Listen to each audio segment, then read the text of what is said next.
আসসালামু আলাইকুম। আমি তারিকুল, একজন প্রফেশনাল ওয়েব ডেভেলপার এবং ফ্রিল্যান্সার। আজকে আমি আপনাদেরকে দেখাবো হোয়াটসঅ্যাপে কীভাবে আপনি ট্র্যাকিংটা বন্ধ করবেন। অনেকে আপনার ট্র্যাকিং করতে পারে। সো কীভাবে আপনি সেটা বন্ধ করবেন সেটা আপনাদেরকে দেখাবো। প্রথমে আপনি চলে যাবেন আপনার হোয়াটসঅ্যাপে। তো হোয়াটসঅ্যাপে যাওয়ার পর আপনি এখান থেকে চলে যাবেন আপনার সেটিংস। তো আমি সেটিংসে চলে গেলাম। সেটিংসে যাওয়ার পর আপনাকে এইখানে একটা দেখবেন ক্লিক করতে হবে। কোথায় ক্লিক করতে হবে? সেটা হলো আপনার এই যে প্রাইভেসিতে। তো আমি প্রাইভেসিতে একটা ক্লিক করব। ক্লিক করে এইখানে দেখেন একটা অপশন আছে, সেটা হলো অ্যাবাউট এভরিওয়ান। এটাকে আপনি নোবডি দিতে পারেন। ওকে, সো আপনার তাহলে অন্য কারো দেখতে পারবে না। তো আমি কী করবো, এটা আমি এভরিওয়ান রাখতেছি, সেটা আপনার ব্যক্তিগত ইস্যু।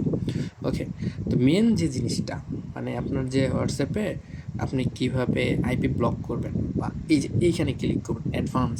এই যে এখানে অনেকে বলতে পারেন ভাই এখানে আপনার 28টা কন্ট্যাক্ট ব্লকড। ইয়েস, আমার 28টা কন্ট্যাক্ট ব্লক। তার কারণ হলো এরা আপনার আপনারা জানেন যে এখন চলতেছে।